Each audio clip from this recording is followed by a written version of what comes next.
Okay, good morning, everyone, and welcome. My name is Paige Duncan. I'm the town manager here in Foxborough, as I know all of you all in the crowd know. Today is, what is it, Monday, November 4th. And today we're going to go over the warrant for our special town meeting, which is scheduled for November 18th at 7 p.m. at the high school. So I hope all the residents attend, because town meeting is your opportunity to have a say in your government and to decide the rules and the budgets and all the things that get changed. The town meeting is your chance, so please join us. I have with me Marie Almondovar. She's our finance director, and I do expect a few other staff members to join me. Here comes one now. Mark Craig is coming, and we are going to just go over the warrant articles. So, Article 1. The first ones are a little boring. Sorry, Marie. Says the planner. No. These are all budget stuff. So I will let Marie explain Article 1, which has to do with capital budget. So Article 1, it's essentially a supplemental fiscal year 25 capital budget. So I'll go through the 5 items on here. So we have payoffs for body cameras and tasers.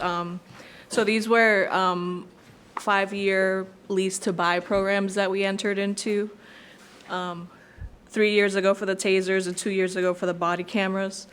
And what we're essentially doing here is paying these off with surplus free cash that we have available.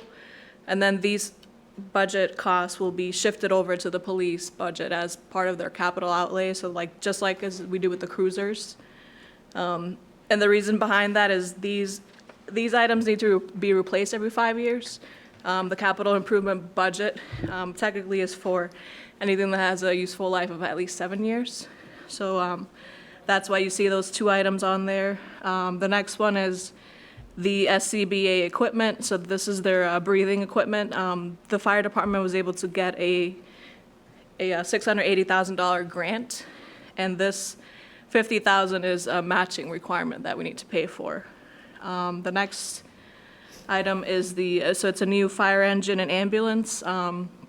So we have a current lease that will be on its last year in the upcoming fiscal year. So we're essentially replacing the next fire engine and the next ambulance on the rotation. These 2 items are coming, the SCBA equipment grant match and the ambulance and the fire engine are coming from ambulance receipts. And then finally, the last item on here is the trackless municipal tractor. So this was a piece of equipment that was approved by the CIP committee back at their March meeting. At the time, the funding wasn't available, so while the project was approved, the funding was actually deferred to the fall, so this is why we're seeing this item on here now. So it's for a total of $765,175.04. Trying to think of anything else. Yeah, so that's everything on that. Any? Are we doing questions as we're going Sure, through, if there's any questions. What is the total population of Foxborough right now? What is the current population? Yes, please. It's just over 18,000 people. Okay, thank you. You're welcome. Okay, so we'll move on to Article 2. And again, this is financial, having to do with police and fire apparatus revolving fund. So I will let Marie give us a quick overview on that. So this article is essentially taking an existing revolving fund that we have. So the police and the fire apparatus revolving fund that currently exists, essentially the money that goes into that fund comes from police and fire details.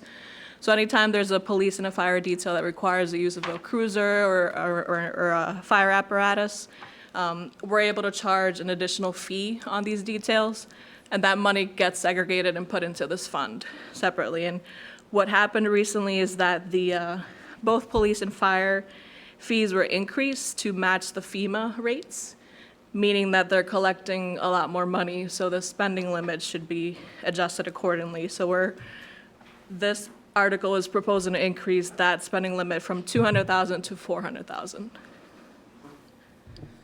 Any questions on this one? Okay. Article 3, again, financial. It's regarding a transfer to the Fire Stabilization Fund. Marie, can you give us an overview? So this So I don't know, most of you may recall that we had these same articles back at the Springtown meeting. So these will be essentially yearly articles. So I think we're now on to year 2 of the fire apparatus repair program. So our fire department performs repairs for other communities. Because of the way the statute reads, ideally, you would be able to set up a revolving fund. Like, say if you're performing a service or providing a program or anything like that, you would be able to set up a revolving fund.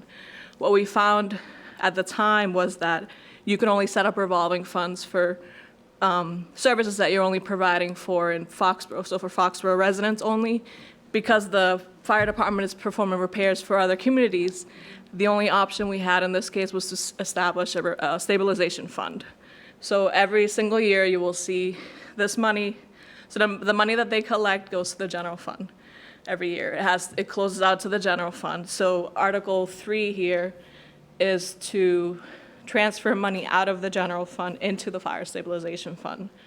So far they have collected $650,000. And we've transferred $300,000 so far. So this article will transfer the remaining $350,000 into the fire stabilization fund. And then, should I just get into Article 4? This segues into Article 4. So Article 4 is now to transfer funds out of the stabilization fund and into the fire budget. So Article 4 is proposing to transfer $100,000 of that $350,000 to cover the parts and the supplies that they need to pay for in this fiscal year. Like I said, these will be yearly recurring articles going forward. Yes, and our fire department is unique in that they managed to figure out that they were waiting too long to get their own fire trucks repaired and spending too much money, and now Foxborough, as consistent with a lot of the department heads, our chief and his team thought of an innovative way. They now repair other fire trucks, make a little money, pay for the mechanic, and then we're always first in line. So it's really quite resourceful and innovative, so we're thrilled to have that option. Little money, It's the little money. It's big business. 650,000 for fixing trucks. Yeah. My honest, Yes, they're very expensive. who And had that good idea? I would believe it'd be Chief Kelleher, but he might have had a team with him so I don't want to give him all the credit. But starts with him, starts with the boss, so. Okay, now we're on to Article 5, and we have Mark here to give us an overview. This is Mark Craig, our Director of Human Services. Sure. So I'm the Director of Human Services, but I'm also the Vice Chair of the Child Sex Abuse Awareness Committee. And so this is basically a cleanup of the bylaw that the town has had in place for a number of years. 3 small changes. Added 2 additional seats, going from 7 members to 9. Made it clear that members can be reappointed to consecutive terms like most other boards. That was previously it was not clear in the bylaw. And then also eliminated at the end of the bylaw, it used to say $2,500 yearly as a budget. That really shouldn't be in the bylaw. It should be come through the budget process through the town manager's office. So we removed that from the bylaw as well. They're very cut and dry, just a few little cleanup things. So the 2 additional members, one is for a private educational group, and the second is a second member at large. And those members are appointed by the select board. Great. Any questions on this one? Okay. Article 6 is MBTA communities. So I am by no means the expert on this, which I'm thrilled to say. But my understanding is that Article 6 and Article 7 will both be brought forward at town meeting. Those are 2 separate articles regarding MBTA communities, but only if one were to pass, the other should not. So your options are to pass one or none, but not both, unless you really want 100 acres of MBTA communities in town. I don't think you do. So Article 6 is the first version, and that has to do with Patriot Place. And I'm not going to go into too much detail because there's been so much outreach on this, and I know there are sessions available on YouTube under Foxborough Cable Access to see all the outreach sessions. But this option was one of the 2 options that the people, not to say they loved it, but it was the least offensive, one of the 2 least offensive, shall we say. And this option involves all 50 acres being up at Patriot Place. And I believe, if I recall, in theory, on paper, using back of the napkin financials, this might yield a slight profit to the town of Foxborough. And again, all the inputs that Catherine did when she was doing this are very variable and very not set in stone. It's like crystal ball. So while I say that it might make money, I mean, it's assuming a lot of things happen. So this Article 6 would, in theory, meet the requirements of the state's mandate that we adopt by right zoning for multifamily. It has to be 50 acres, and at least 40% of those 50 acres need to be within a half a mile of the train station, and there are a bunch of other requirements. So this bylaw would propose all of the development up on Route 1. Article 6, and there's a map in here on page 12. It looks like there's the map. It's hard to tell, but you'll see with the numbers, it says 58.45. That's the area there that would be included. Obviously, it does encroach right up to the train station, so we can anticipate that the neighbors over on North Street are a bit concerned about this because they have been heavily involved in this outreach. So that is Article 6. Excuse me? Yes? That's the one that the advisory committee is saying no. Correct. Advisory committee did not recommend. Correct. Okay. Just wanted to- They were outright no on this one. I'll get to the next one. Okay, fine. So then Article 7 is called the subdistrict version. And this version includes some land, let me find the map, some land up at Patriot Place, but less land, and it doesn't encroach. If you see, it's kind of over, sort of to the north of the stadium, and to the left/west. It does not go all the way over to the train station. So that's 27.2 acres. And then there would be two other subdistricts, one over the Sylvan, which is at Fisher Street, and one over the Lodge, which is on Foxborough Boulevard. This map can be found on page 20. So this district was deemed less offensive than the other ones, still not not embraced. It doesn't necessarily, because of the less commercial development that Catherine anticipated, the financials don't seem to be possibly as high as this version, but we also believe this unit might yield fewer units because two of the sub-districts are being overlain over a 3-story and a 4-story multifamily development. So, we could all bet here, but the chances, and I don't want to say it's impossible, the chances of a developer coming in and tearing down, a 6-year-old, 4-story, 248-unit apartment complex to build an extra story or to add a few extra units is probably quite slim. So there are a few acres that they might be able to squeeze some in, but most of that appears to be on the Cloverleaf, right on the corner of the highway there, probably with a lot of ledge and very difficult to access. So we can't say what will happen, but this appears to possibly yield fewer units than the other version would. Now, on this one, you'll note the AdCom did vote 4-4 on this article. So what that means is it did not pass, but 4 people were in favor of it, 4 were against. On the other one, they were all against. So for what that's worth, moving forward. Yes? This was Catherine's number 3 option, correct? It was number 3, in one of the earlier rounds. Okay. Now it's kind of number 2, but we're just calling it the sub-district. So yes, lots of names. Okay. Just wanted to be clear. Any more questions on MBTA? Okay.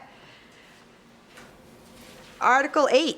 So this is a zoning bylaw, and we have a map up there on the thing. Mr. Beck, can you move that down so that we can see the, there you go. You got to scroll it up a bit so we could see the squared boxes.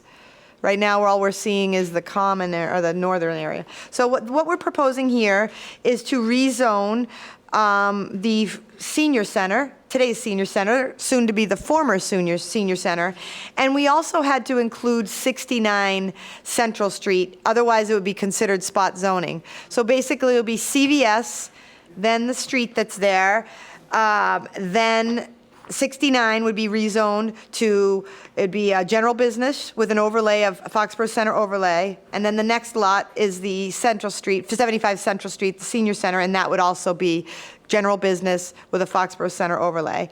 It's not really shown on the map up there, but it is 2 lots, and this would allow the town to possibly realize additional revenue when they go to sell the property.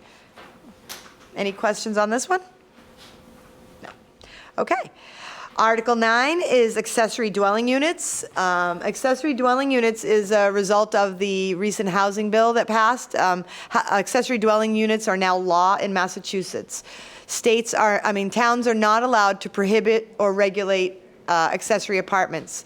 Foxborough has always allowed accessory apartments, but they were more considered in-law because you had to have a relative living in there. Once the relative moved out, you had to pull out the stove, and you couldn't have a kitchen anymore, and you couldn't have a second apartment. The state has taken care of that, and it is now mandated that every town allow an accessory apartment. Now, these apartments can be either attached, so it could be like a room above the garage that would blend into your house, so you could add on to your house, or you could have a standalone accessory cottage type thing in your side or rear yard. This one's a little different than MBTA communities because this is already law, and on February 2nd, it's going into effect.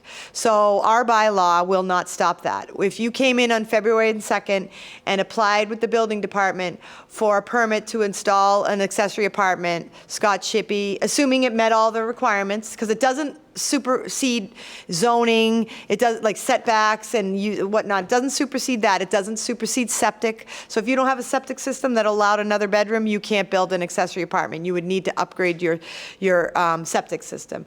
But as of now, February 2nd, Scott Shippey would be mandated to issue a building permit, assuming you complied. What this bylaw will do is take away our old bylaw and replace it with a new bylaw. And why would we do this? Well, we have a few minor tweaks in here that we're hoping we get away with, and we don't know yet because they haven't come out with regulations. But for example, the one that I find to be most substantive is the requirement for site plan review.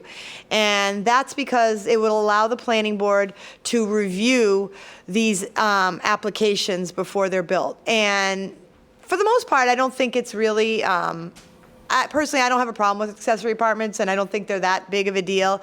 But if you were to have a neighbor, for example, building a cottage in their backyard, and you were concerned about how it was going to affect you, and then if you didn't know how many parking spaces there were going to be, site plan review might make sense. Then that way, the planning board would take a look and make sure you don't have too many parking spaces. Make sure you're not affecting the neighborhood too much. So that's the one reason that I think this bylaw will benefit the community, in that it gives a little layer of review. The planning board cannot say no. Site plan review doesn't give us the authority to say no, but what it does do is allow the planning board to review the layout of the land and make sure that factors are taken into consideration with respect to the property and the adjacent properties. So that's the highlight. Any accessory apartment to meet this new law must be 900 square feet or less. So if you want to build a 1,200 square foot accessory apartment, you're not going to be protected. So that's the change here. And the other thing is, right now our apartments are limited to 850 units, I believe, 850 square feet, and we now have to meet the 900 per the state law. Mr. Martin, you had a question? Yeah, you said something and I missed some of the implications maybe. Much of the town is on septic systems. Yes? So I suppose that one has a septic system that's rated for 4 bedrooms. And I have a house that's got 4 bedrooms. I am not allowed to add an accessory apartment, is that correct? Correct. You are limited by septic, so you might have to rebuild a septic system. Yes. Short of doing something to the septic system. Correct. You can only, Title V is not waived. So if you already have 4 bedrooms and you only have a 4-bedroom septic, you can't have an accessory. Same with setbacks. If you could only put it, 2 feet off the property line, that's not going to fly. You could go to the zoning board and try to get relief. They're not that keen on doing that, but you have to meet the setback requirements as well. What if you don't use those bedrooms as bedrooms? There's nobody, it's just an office. Yeah, well, again, we have to, we have to review things as if it could change. So, you know, Mr. Martin might not use all the bedrooms, but he could sell the property, and then they could have 8 children. So it kind of goes that way. You basically only design, it's 110 gallons per day per bedroom. That's just kind of the formula they use, and they don't look at actual usage or who lives there, whether there's a closet in the room or not. It's kind of basically septic. They're not too flexible on that. They don't want to mess around with that. You don't want to flood your backyard with septic. It would flow out. You hope. Any questions on accessory dwelling units? Maybe you could explain, how is a bedroom defined? I'm not going to get into that because I actually learned from Matt Brennan in our Board of Health that I don't know what I'm talking about. So I don't know how a bedroom is defined right now. I thought it always needed a window and a closet, and it turns out that might not be the case. So the Board of Health considers things bedrooms that I didn't know were bedrooms. So stay tuned. That's because we have some older houses in town that originally were built without closets. Oh, yeah. Use hooks. Well, I can relate to that. When I moved into my house, my closets were so narrow, they didn't even hold a hanger. You know, you couldn't even do it. So they were, I don't know what people were doing that back in those days, but the hangers were tiny. Okay. So Chris got here in the nick of time to get us to Article 10, which is to amend the sewer service area map. So Chris, you want to give us an overview of that article? Sure. So this has become kind of a standard article at most town meetings now. The approach the last town meeting has been to add in multiple houses even if they have not requested to be added to the sewer district. So we do have a property up at 73 Main Street that is asked to be put into the sewer district. We have decided with the Water and Sewer Commission to add in all of the properties along Main Street between the Common and the new community center. So this would allow any property on Main Street between the Common and the new property to tie into sewer without having to wait to go to town meeting. There's no requirement that they have to tie in, but the pipe will be in the ground, so if they decide to tie in, they will have that option. They won't have to wait until the next town meeting to do that. So this is to amend the sewer service area map along Main Street between the Common and the new community center at 76 Main Street. Any questions on this one? Great. Article 11 has to do with the disposition of land, and this is a small piece of property that's less than 2,000 square feet that is right behind Judy's Florist. You'd never know it, but there's a small piece of land, just a little patch that's in her parking lot, kind of up against where the old funeral home was, that's now apartment building, and it's just a 2,000 square foot piece of land that we own, we the town. So the select board decided that it might make sense to go ahead and offer this up for sale, and we don't know who will buy it. Maybe the Duffys, they own Judy's Florist and that building, they might be interested in it because they were using it historically for years. We don't know if Mr. King might be interested in it for parking for his tenants next door. Or one of you might want a nice 2,000 square foot patch of asphalt behind Judy's Florist, but it will go to the highest bidder if you vote for this article. So this is just an effort to, there was no reason for us to hang on to this, and it makes sense to go to the highest and best user for that. Okay, let's see. Who expressed interest?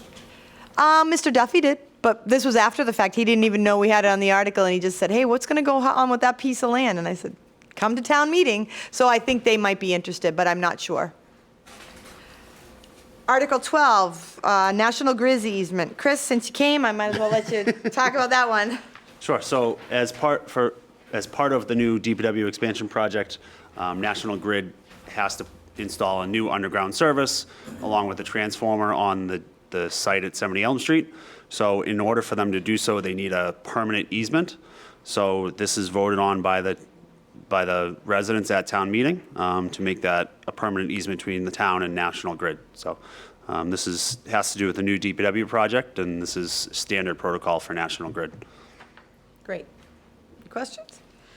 And then Chris, you want to just run us through the last two, the Article 13, 14 street acceptances? Yep. So we have up this year Peterson Lane and Authelet Way as to be voted on to be accepted. These were a subdivision off of Main Street that was built in accordance with the subdivision rules and regulations. The intention was that when that those roads were complete, they would be accepted by the town. So the developer has completed everything he needs to, has built them to our specification. Myself and Lansdale Peoria have watched that construction, and we recommend that they be accepted as public ways. Great. And that's it. And then we'll be adjourning town meeting and going home, hopefully by 8. Ha! Hey, we could wish. So that's all I have. Any questions? So again, it's November 18th. It's a Monday night, 7 p.m., the high school. And we look forward to seeing you all there. Thank you all. Have a good day.